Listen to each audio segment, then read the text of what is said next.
우리 이제 그 거룩했을 때 이제 어떻게 이스라엘이 이방인과 구별될 수 있는가 했을 때 어떻게 제사를 드리냐, 어떤 태도로 예배를 드리냐를 보면 이방인과 구별되는 것이 금방 알 수 있다라는 걸 우리가 살펴보았고요.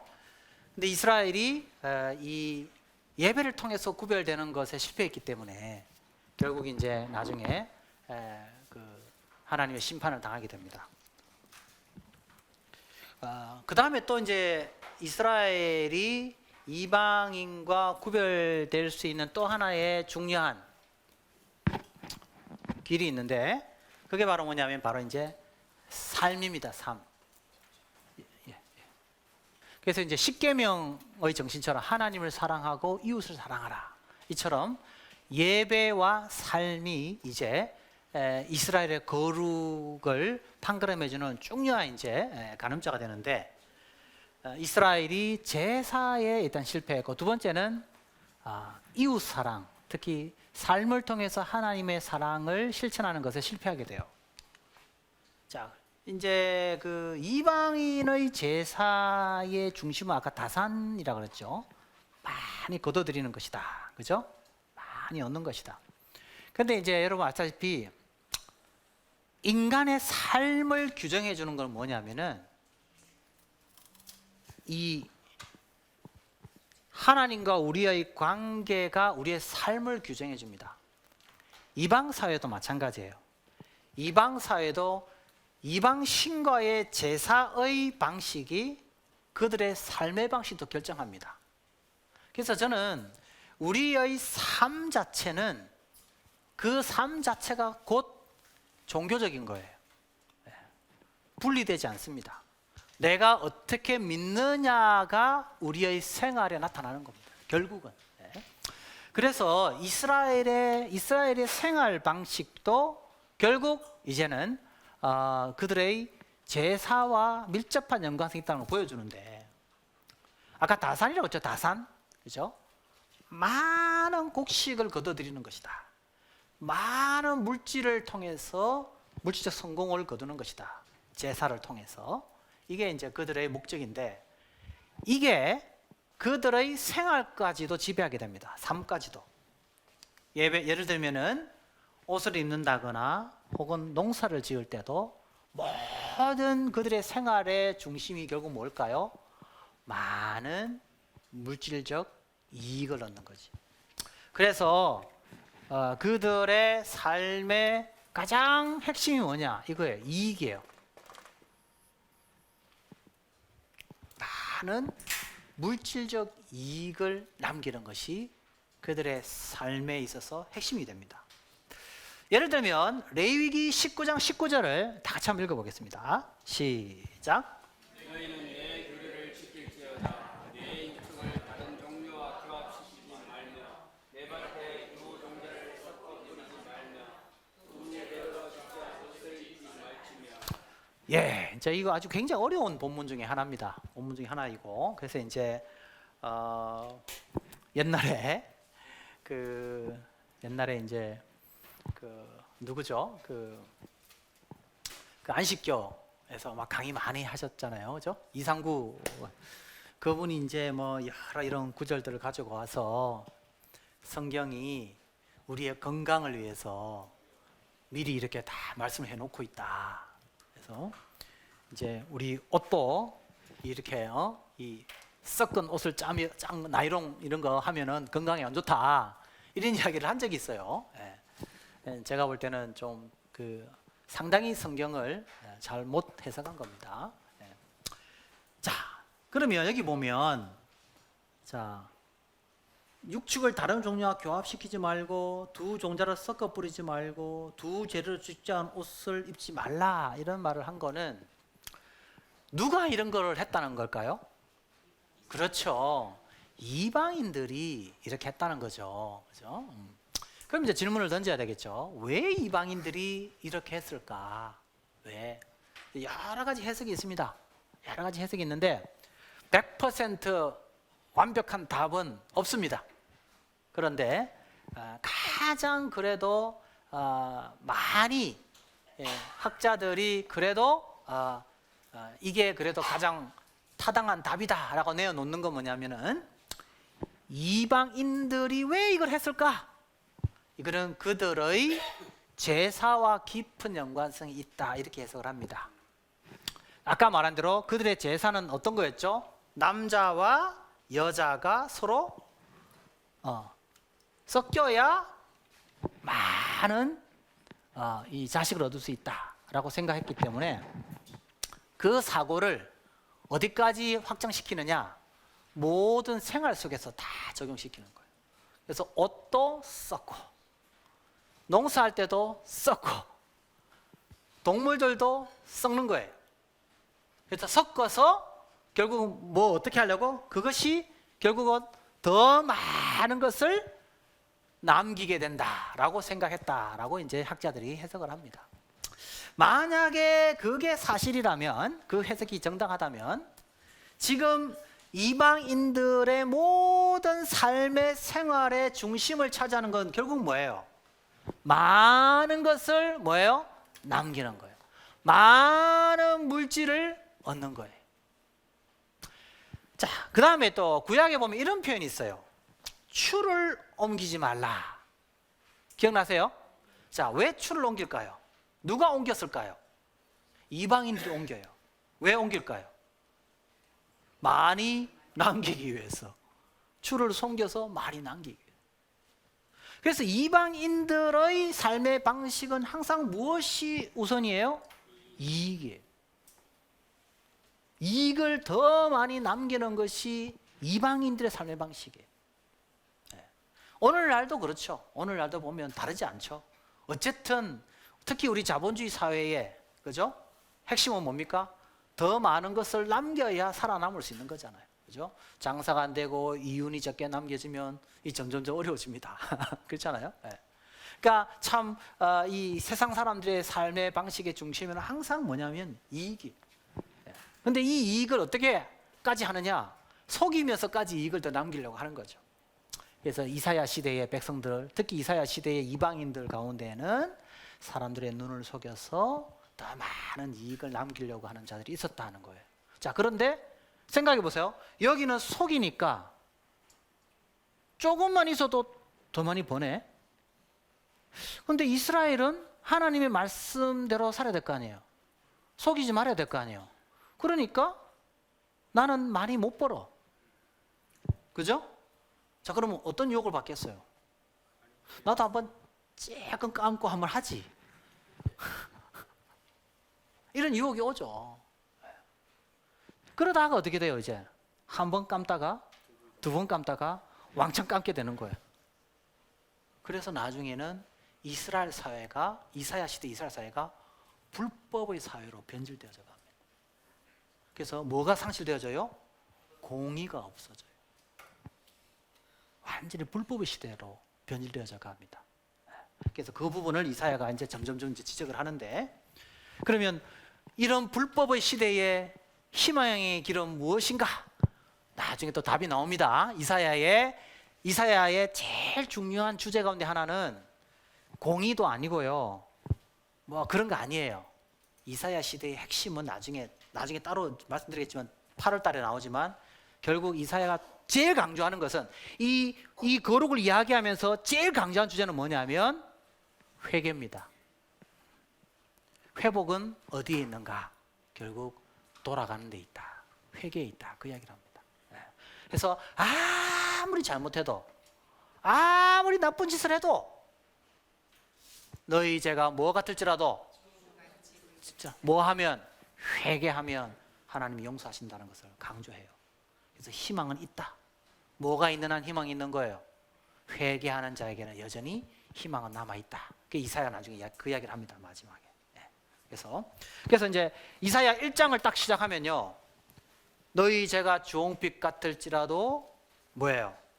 회개하면 돼 있거든요. 그래서 이사야서 1장의 핵심 주제가 회개예요. 자, 이사야 책 제일 마지막 구절에 뭐가 되는지 한번 보세요. 요거는요, 이사야서에만 나오는 독특한 그런 그 메시지예요. 다른 어느 책도 이렇게 끝나지 않아요. 이렇게 무섭게 끝나는 책이 없어요. 보통 다른 책은 막 심판 이야기하다고 나중에는 회복을 이야기하고 끝나요. 근데 이사야서는 맨 마지막 구절. 자, 다 같이 한번 읽어보겠습니다. 시작. 그들이 나가서 내게 빼앗긴 자들의 실체들을 볼 것이라. 그 벌레가 죽지 아니하며 그 불이 꺼지지 아니하며 모든 혈육에게 가중함이 되리라. 꺼지지 아니하는 영원한 불의 심판으로 끝나고 있어요. 이사야서는. 여러분 66권 책 중에서 맨 마지막에 이렇게 무서운 경고의 메시지로 끝나는 책이 어디 있는지 한번 보시라고요. 없습니다. 이사야서만 있습니다. 그런데 여러분 요 구절만 보면 무섭죠. 자, 그런데 아까 1장은 뭐라고 했다고요? 너희 회개하라. 그러면 너희 죄가 종빛 같을지라도 어떻게 해요? 희게 된다. 회개하라. 그 다음에 나중에 뭐예요? 영원한 불의 심판. 그러면 메시지가 뭐예요? 회개하라. 그렇죠. 회개하지 아니하면 영원한 심판을 주겠다. 이게 이사야서의 큰 또 주제예요. 1장에는 회개를 강조했어요. 근데 마지막에 뭐예요? 영원한 불의 심판이에요. 그럼 메시지가 뭐예요? 회개하는 자에게는 항상 뭐가 있어요? 희망이 있어요. 그러나 뭐 하지 않으면, 회개하지 아니하면 영원한 심판이, 불의 심판이. 그게 이사야의 큰 또 흐름이에요. 그러니까요. 이렇게 이사야가 거룩을 이야기하고 이스라엘의 문제를 지적을 해도 이사야는 여전히 희망이 있다. 어떤 자에게는, 회개하고 돌아오는 자에게는 여전히 하나님은 기다리고 용서하시고 회복시켜 주신다 하는 것을 이사야는 강조합니다. 그래서 제가 이제 막 강의 들으면 교수님 강의 왜 이렇게 세지? 너무 막 치는 것처럼 들리죠. 그런데 제가 말씀드리지만 그렇지만 이사야는 나중에는 돌아오는 자에게는 언제나 희망이 있다는 것을 강조합니다. 제가 나중에 또 회개의 주제를 이야기하겠습니다. 그래서 이방 사회의 특징은 뭐냐? 자기 이익이 우선이에요. 자기 이익을 극대화시키는 사회예요. 하나님의 말씀이 중심이 아니고 이익이 중심인 사회죠. 그래서 약국강식이 발생할 수밖에 없어요. 그래서 점점 가진 자들이 더 많이, 그죠? 자기 것을 더 이제 축적하게 되고 약자들이 점점 고통받는 사회가 되어져 갑니다. 이사야 시대의 백성들이. 그래서 고아와 가부들이 고통받게 돼요. 자, 그런데 그러면 이스라엘은 삶의 방식은 어떻게 해야 되는가? 이스라엘은 이방인은 이익을 위해서라면 뭐든지 하는 그런 삶의 방식인데 이스라엘은 어떻게 살아야 되는가? 자, 이스라엘은 아까 말씀드린 것처럼 약육강식이 지배하는 사회가 아니에요. 왜 그럴까요? 이스라엘을 하나님이 부르실 때 뭐라고 부르시냐면 너는 나의 소유다 그래요. 이게 굉장히 중요한 표현입니다. 이스라엘이 하나님의 백성이 되는 순간 이제 이스라엘은 누구의 것이에요?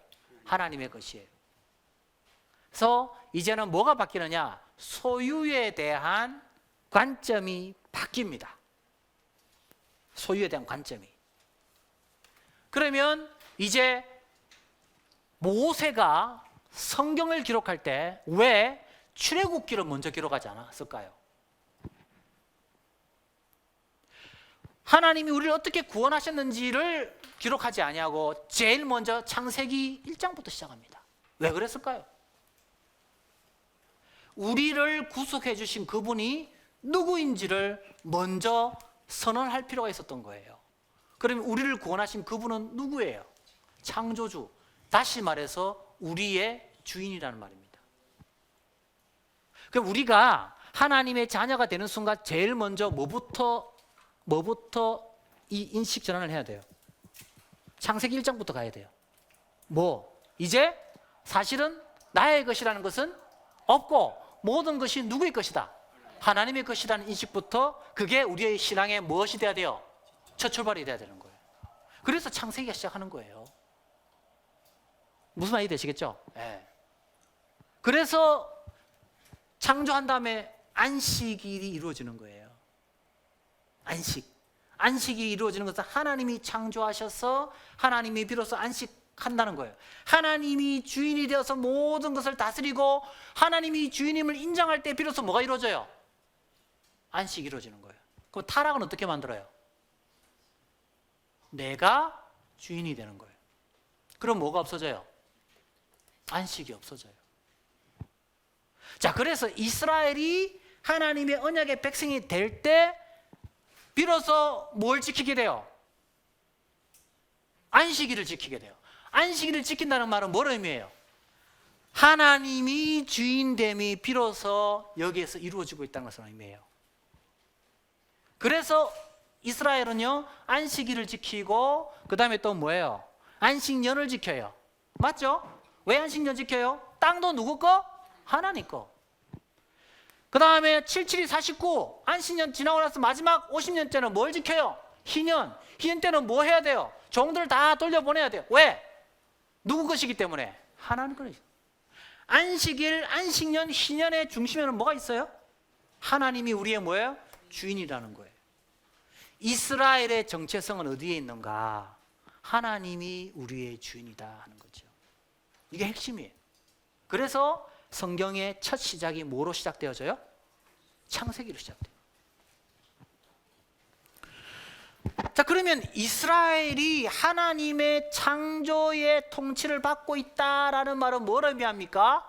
하나님이 주인이다라는 것을 의미해요. 이스라엘이요, 가나안 정복할 때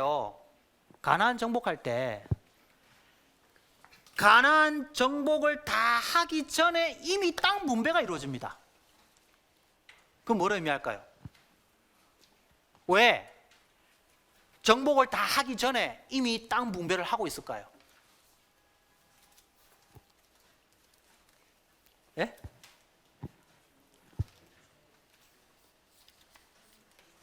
땅 분배가 먼저 이루어져요. 왜 그럴까요? 자, 가나안 정복 자체를 누가 하시죠? 하나님이 합니다. 내가 열심히 해가지고 내가 한 만큼의 그 공로에 의해서 땅 분배가 이루어지는 것이 아니다는 거예요. 그 땅 정복을 누가 하시는 거예요? 하나님이 하는 거예요. 그러면 그 땅에 들어가서 얻어내. 뭘 얻어요? 농사를 해서 얻어요. 그럼 그거 다 누구 거예요? 하나님 거예요. 이스라엘 게 아니야. 그래서 첫 소출을 누구에게 바쳐요? 하나님께 바쳐요. 왜? 그 땅은 누구 거기 때문에? 하나님 거기 때문에. 이스라엘의 것이란 것 자체가 없어져요. 그게 바로 뭐예요? 그게 바로 타락하기 전 창조의 질서예요. 그러면 타락은 어떻게 만들어요? 타락은 항상 자기를 항상 중심에 올려요. 내 거라는 것을 늘 만들어요. 무슨 아시겠죠? 네. 교회를 해도 내 교회, 구역을 해도 내 구역, 다 자기 중심으로 들어가게 만들어요. 뭐든지. 이게 뭐의 영향이라고요? 타락. 그러면 예수님이 오셔서 회복시키는 새로운 창조 질서의 특징은 뭐라고요? 자기는 없고 저분만. 이게 새로운 창조 질서예요. 그래서 예수 그리스도를 Lord, 주인이라고 고백하는 거예요. 그래서 초대교회 특징이 뭐예요? 예수님을 나의 구세주로만 믿으면 그건 잘못하는 거예요. 반밖에 안 돼요. 나의 뭐가 또 되는 거예요? 나를 구원해 주신 분이고 또 나의 뭐예요? 주인이 돼요. 그래서 그전에는 다 내 건 줄 알았어. 에? 그런데 이 예수 그리스도의 은혜를 구원받고 하나님의 은혜를 경험하고 돌아보니 모든 것이 누구 것이라? 하나님의 것이라는 걸 알게 된 거예요. 그러니까 내가 가진 것도 어떻게 해요? 기쁨으로 어떻게 해요? 내어놓는 거예요. 예수 믿으면 집 팔아라 말이 아니에요. 그런 말이 아니에요. 예수 믿고 난 다음에 뭐가 바뀌어버린 거예요? 인식의 전환이 바뀌어버린 거예요. 나 중심적 사고방식에서 철저하게 하나님 중심의 주인 중심의 사고로 전환되어져 가는 거예요. 이게 바로 뭐예요? 이게 구속 사건이에요. 그래서 우리는 예수를 믿고 난 다음에 무조건 어디로 가야 돼요? 성경을 어디서부터 읽어야 돼요? 창세기 1장부터 읽어야 돼요. 무슨 말이죠? 근데 창세기 1장 빨리 넘어가죠 그냥. 얼마나 중요한 일인 거죠. 너무너무 중요한 거예요. 우리의 것이 아닌 그분의 것이라는 거죠. 모든 것이. 맞나요? 네. 그렇게 가야 이게 창조 질서의 회복이 이루어지는 거예요. 그래서 이스라엘 사회는 더 이상 나의 것이라는 것이 존재할 수 없고 모든 것이 누구의 것이에요? 하나님의 것이라는 것이죠. 그러니까 자식도 내 자식이 아니에요. 누구 자식이에요? 하나님이 나에게 맡겨준 자식. 그러면 이 자식도 누구의 뜻대로 키워야 돼요? 저분의 뜻대로 키워야 되는 거예요. 저분의 자식이기 때문에. 내 욕망을 채워주기 위한 어떤 도구로서 자식을 키우는 순간 망하는 거예요. 이 자식을 향한 저분의 뜻이 무엇인지를 보고 키워야 되는 거예요. 그런데 나중에는 이 자식까지도 내 욕망의 도구로 쓰죠. 그래서 금오스신이라고 했어요. 불에 태워서 몰렉신. 자식을 태워 죽여요. 왜 태워 죽여요? 내 욕망을 얻기 위해서. 자식까지 거기에 도구로 사용하는 거예요. 그래서 열왕기를 읽어보면 가장 악한 왕들이 했던 게 뭐예요? 자식을 태워 죽입니다. 뭘 이루기 위해서? 내 안에 있는 욕망을 이루기 위해서. 심지어 자식까지 태워 죽입니다. 몰렉신은 이렇게 손을 내밀고 있어요. 신상이. 자식을 바치라고. 어찌 보면 오늘 우리 시대의 모습이죠, 사실은. 그렇지 않아요? 그죠? 네. 요즘 TV 보면 뭐 스카이캐슬 이런 거 많이 나오잖아요. 다 인간의 내면에 숨겨져 있는 우리의 타락한 욕망들이 계속해서 꿈틀꿈틀거리는 거예요. 네. 어떻게 해야 돼요, 이게? 네. 예수님의 십자가 앞에서 이게 정말 깨어지고 무너지지 아니하면 우리는 늘 그런 욕망에 넘어질 수 있는 존재다. 저도 역시 마찬가지입니다. 네. 저도 유명해지고 싶고 저도 성공하고 싶고 저라고 그런 마음이 없겠습니까? 끊임없이 예수님의 십자가를 바라보면서 하나님이 우리의 주인이 되어서 그의 나라와 그의 영광이 우리의 삶의 우선이 될 수 있도록 그렇게 우리 자신이 몸부림치면서 살아야 되는 거죠. 자, 그래 보겠습니다. 그 소유의 주인은 누구인가? 그렇죠? 교회와 세상의 차이는, 복음의 능력은 어디서 오는가? 그렇죠? 그래서 믿음의 대상인가, 투자의 대상인가? 신앙과 욕망의 양면 이런 건 나중에 한번 볼 수도 있고요. 자, 그래서 여호와를 주인으로 인정하는 삶의 방식 한번 봅시다. 신명기 10장 18, 19절 다 같이 한번 읽어보겠습니다. 시작. 여호와 가부를 위하여 신앙하시며 나그네를 사랑하사 그에게 식물과 의복을 주시나니 너희는 나그네를 사랑하라. 전에 너희도 애굽 땅에서 나그네 되었습니다. 자, 이방인들은 이익 창출이 자기 이익을 남기는 것이 삶의 목표이기 때문에 어쨌든 자기가 더 많이 가지려고 그러죠. 근데 이스라엘 백성들의 삶의 방식은 어디에 있느냐? 자, 나그네와 고아와 과부를 사랑하라. 여기서 고아, 과부, 나그네는 그 옛날 이스라엘 시대 당시에 가장 취약한 그런 가난한 사람들이죠. 대표적으로 구약 시대에는 경제권은 누가 주로 담당했냐면 남자들이 담당했잖아요. 그러면 자, 아버지가 없다는 것, 남편이 없다는 것은 바로 그 가난을 의미합니다. 그 다음에 나그네라는 것은 그 주변에 있는 지역에 있는 나라인데 그 나라가 너무 가난해서 먹을 게 없어서 이제 이스라엘로 온 거예요. 이 반대 현상이 언제 일어나냐면은 이제 룻기에 보면 저 나오미와 그의 가족들이 이스라엘에서 먹을 게 없어가지고 어디로 갑니까? 모압으로 가죠. 이제 그런 거예요. 그러니까 이방 나라 중에서 너무나 가난해서 먹을 게 없어서 이스라엘 온 거예요. 그러니까 이 사람들은 가장 가난한 계층으로 봅니다. 그래서 고아, 과부, 그 다음에 나그네. 자, 그런데 이스라엘은 이 사람들을 보면 어떻게 하죠? 그 사람들을 사랑합니다. 그 사람들에게 베풉니다. 왜? 너희도 애굽 땅에서 뭐였다고요? 나그네였다.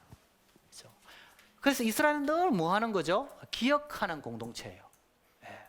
과거에 그들이 애굽에 있었던 나그네였음을 기억하면서 하나님이 우리에게 베풀으신 그 사랑의 은혜를 기억하면서 그들에게 우리의 이 사랑을 나누는 거죠. 이게 바로 이스라엘의 삶의 방식이었어요. 이방인들은 어떻게 한다고요? 어떻게 하든지 가난한 사람들 걸 더 그냥 더 많이 착취하려고 하죠. 근데 이스라엘은 오히려 정말 어렵고 힘든 사람들을 어떻게 나누어 주는 거죠. 그래서 딱 보면 아는 거죠. 저 사람이 이스라엘인지 이방인인지 그 당시에는 그 삶의 방식을 통해서 충분히 구별이 가능했다 볼 수 있습니다.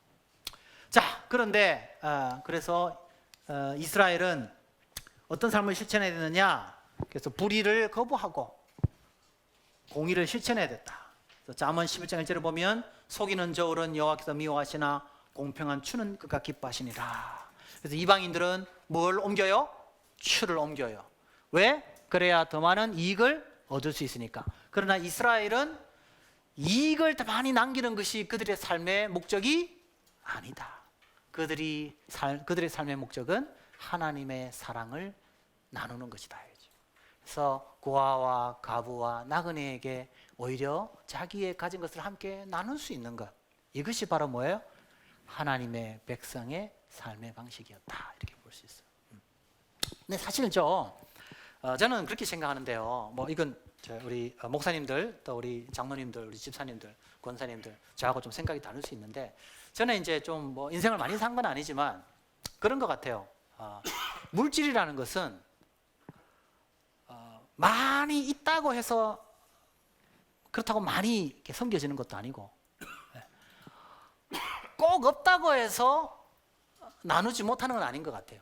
제가 볼 때. 제가 이제 옛날에 제가 어느 교회에 사역을 하고 있을 때, 교역자로 사역하고 있을 때, 뭐 장로님들께서 이제 명절이 되면 이렇게 맛있는 사과를 주시기도 해서 잘 먹었는데, 근데 저에게 참 감동적인 권사님 한 분 계셨는데, 그 권사님 어떤 분이시냐면은 매일매일 그냥 행랑을 하시는 분이에요. 이게 니엇가 행상 니엇가 이거 끌고 하시는데 매일매일 얼마 못 버시죠.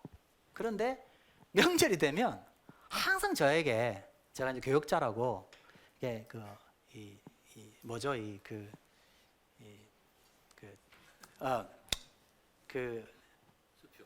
수표가 아니고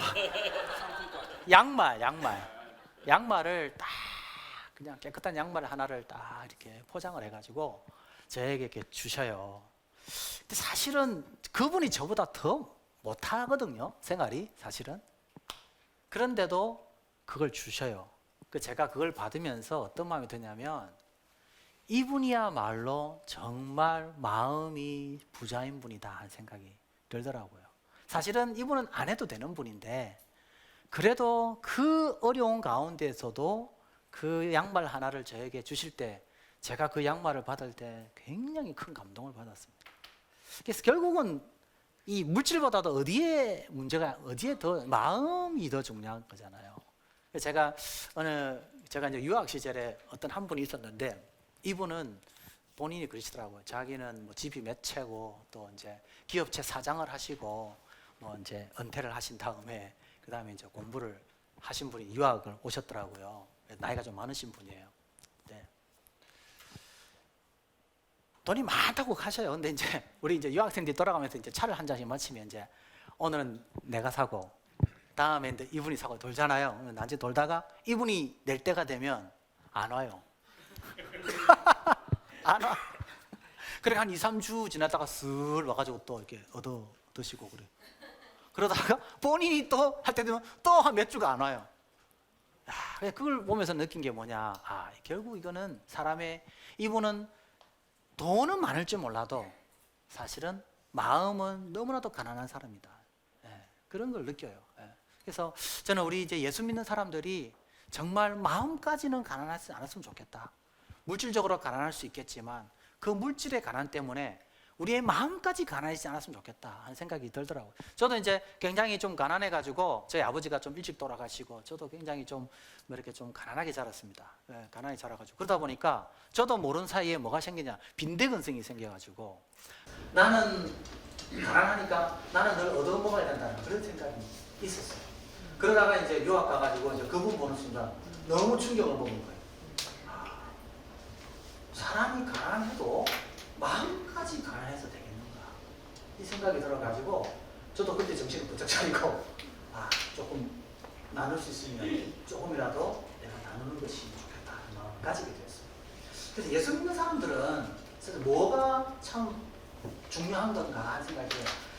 막 교회 다니면서 열심히 막 하고 열심히 잘 하는데 특별히 돈 문제에 들어가면은 굉장히 민감한 분들이 있어요. 이런 분들은 조금 마음이 어떻게 돼야 될까요? 마음이 좀 더 풍요로울 수 있도록 기도하는 것이 필요하다고 생각합니다. 좀 나보다 더 가난하고 힘든 사람들을 위해서 내가 좀 더 나눌 수 있는 마음을 가져야 되지 않겠는가 하는 생각이 듭니다. 자, 그 다음에 뇌물로부터 자유해야 돼요. 그러니까 이제 왜 뇌물을 바치죠? 이사야 시대에 뇌물이 굉장히 흥행했어요. 왜 그랬을까요? 간단하죠. 아까 말했죠. 믿지 않는 사람들의 삶의 방식의 목표는 뭐라고요? 이익이라고. 왜 뇌물을 바치죠? 뇌물을 바쳐서 내가 원하는 더 많은 이익을 얻을 수 있으니까 뇌물을 바치는 거예요. 그러면 가장 대표적으로 뇌물을 어디다 바칠까요? 가장 대표적인 게 재판을 할 때. 그래서 구약 시대에 재판할 때 재판을 누가 주로 하냐면 제사장들이 합니다. 그 제사장들 할 때 제사장들에게 어떻게 해요? 자기에게 유리한 재판을 이끌기 위해서 치러놓는 거죠. 그래서 여러분 호세아서를 읽어보면은 호세아 시대에 가장 부패한 집단 가운데 한 집단이 어떤 집단으로 나옵니까? 제사장 집단으로. 그래서 찔러서 내가 원하는 유일한 이익을 챙기기 위해서 뇌물을 바치는 거죠. 이것도 결국 핵심은 어디에 있습니까? 더 많은 이익을 남기기 위해서. 그래서 불법을 행하는 거죠. 뇌물. 그래서 신명기 10장 10절에 보면 너희의 하나님 여호와는 신 가운데 신이시며 주 가운데 주시여 크고 농하시며 두려우신 하나님이시라. 사람을 뇌물로 보지 아니하시며 뇌물을 받지 아니하시며 하나님 뇌물 받지 아니하신다고 그러죠. 그런데 이제 백성들이 그 당시 지도자들이 뇌물을 받기 시작합니다. 그래서 이제 타락한 거예요. 자, 그래서 이사야 시대의 문제 이사야 5장 8절 한번 보겠습니다. 같이 읽겠습니다. 시작. 가옥에 가옥 전투에 전투를 가하여 빈틈이 없도록 이 땅 가운데서 홀로 저하는 자는 아에서 전죠. 자, 이게 뭐 어떤 일이 벌어집니까? 땅을 다 그냥 사들이는 거예요. 땅을 다 사들이고 되면 이제 어떻게 되겠어요? 땅값이 올라가죠. 그래가지고 이제 오늘날 말하는 집 한두 채 그런 이야기가 아닙니다. 오늘날 말하는 집 한두 채 이야기가 아니에요. 이거는 아예 자기가 그 가난한 사람들한테 있는 그 집을 싹 다 끌고 오는 겁니다. 그래가지고 자기가 완전히 집을 독점하는 거예요. 그래서 어떻게 해요? 가난한 사람들을 완전히 이제 그들의 그 집을 다 그냥 없애버리는 거죠. 심각합니다. 그래서 땅과 가옥을 다 독점해버리는 거예요. 이건 부동산 투기 문제가 아니고요. 이거는 소유권의 문제. 원래 땅은 누구 것이라고 그랬죠? 아까? 하나님의 것이죠. 그런데 이제 하나님의 것을 인정해요? 안 해요? 안 하죠. 더 이상 이제 이 땅을 돌려주지 않습니다. 그래서 하나님을 주인으로 인정하는 것을 거부합니다. 이사야 시대. 대놓고 이제 이 땅 내 거야 라고 주장하셨어요. 희년 안 지켜집니다. 그런 게 어디 있어요? 안 지켜집니다. 그 다음에 어떤 일이 벌어집니까? 아침부터 밤늦게까지 이제는 뭐와 보싸마 살아갑니까? 술과. 그러면서 하나님이 하시는 일을 전혀 인정하지 않습니다. 그래서 여기 보세요. 이런 표현이 있어요. 여호와께서 행하시는 일에 관심을 두지 않으며 그의 손으로 하신 일을 보지 아니합니다. 전혀 하나님의 일에 관심을 두지 않습니다. 오직 어디에 관심이 있습니까? 이익. 자기 이익. 그리고 뭐예요? 쾌락. 철저히 자기 중심적인 것. 하나. 원래 이스라엘 백성들이 아침 일찍 일어나서 뭐 하죠? 기도하고 말씀 읽죠. 잘 때도 기도하고 말씀 읽죠. 그런데 거꾸로 아침 일찍 일어나 독주를 마시고 밤에 깊도록 포도주를 마십니다. 하나님의 말씀을 떠나서 철저하게 자기 중심적으로 살아가고 있는 이사야 시대의 백성들의 모습. 거룩과 멀리 멀어져 있는 이스라엘 모습입니다. 그 다음에 또 어떤 일이 벌어집니까? 이사야 시대의 특징. 철저하게 이제 하나님의 말씀을 철저히 상주화시킵니다. 이사야서 5장 20절 같이 읽어봅시다. 시작. 악을 선하다 설을 악하다 흑암으로 광명을 삼으며 광명으로 흑암을 삼으며 쓴 것으로 단 것을 삼으며 단 것으로 쓴 것을 삼는 자는 아이를 칭찬. 놀랍죠? 원래 이건 악인데 사람들은 이 악을 뭐라 그러죠? 선이라고 그래요. 그럼 뭐가 악이 선이 되버려요.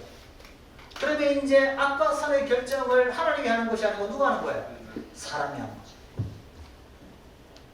그래서 어두운 것이 밝은 것이 되고요. 사람들이 어둡지만 이걸 밝다 그러면 그게 밝은 것이 되는 거예요. 이게 쓴데 사실은 쓴데 사람들이 밝다 그러면 쓴 것이 뭐가 되버려요? 단 것이 되버려요. 그래서 진리라는 것이 이제는 하나님의 말씀에 의해서 결정되는 것이 아니고 사람에 의해서 결정되어진다. 참 무섭죠? 네. 오늘날 이제 점점점 사회가 그렇게 되어가고 있습니다. 네.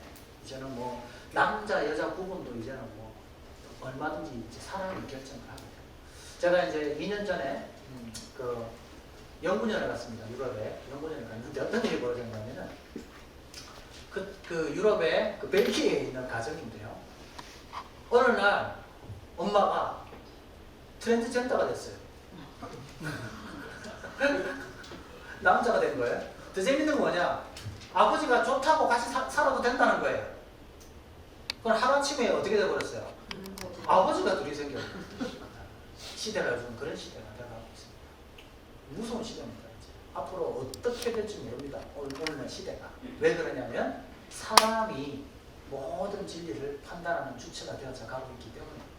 근데 이제 그런 문제들이 이미 이사야 시대에 이미 많이 벌어지고 있었습니다.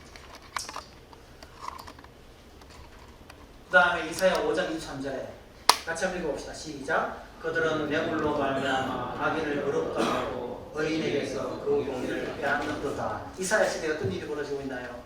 네.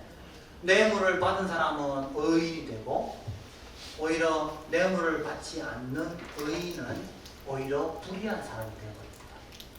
공의를 빼앗아가버립니다.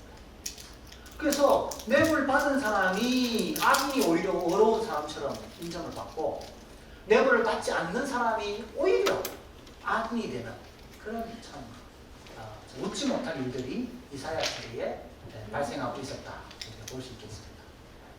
어찌 보면 오늘 우리의 모습을 보게 하죠. 오늘 교회가 세상을 향하여서 더 공의롭고 더 정의롭고 더 빛을 보여줘야 되는데 사실은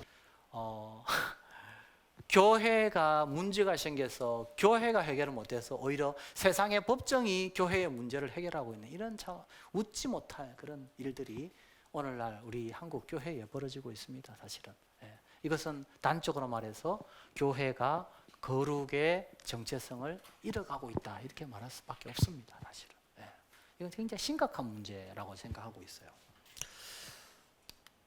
자, 이럴 때 이런 거룩을 잃어버렸을 때 하나님은 어떤 분으로 나타나느냐? 결국 심판자로 등장합니다. 이사야서에서 하나님은 심판하시는 분으로 나타납니다. 거룩을 잃어버렸을 때 하나님은 어떤 분으로 다가오느냐? 심판자로 다가오십니다. 자, 그래서 거룩을 잃어버렸다는 것은 결국 뭘 의미하느냐? 거룩을 잃어버렸다는 것은 결국 부정한 백성이 되었다는 거죠. 다시 말해서 하나님의 백성으로서의 정체성을 상실했다. 자, 그러면 부정한 이스라엘 백성들에게 하나님은 어떻게 다가오느냐? 결국 부정한 것은 다시 정화시켜야 되기 때문에 이 부정한 것을 다시 정화시키기 위한 필연적인 과정이 결국 뭐냐? 사실은 심판이라. 이사야는 그렇게 선언합니다. 이사야서 5장 24절 같이 한번 읽어보겠습니다. 시작.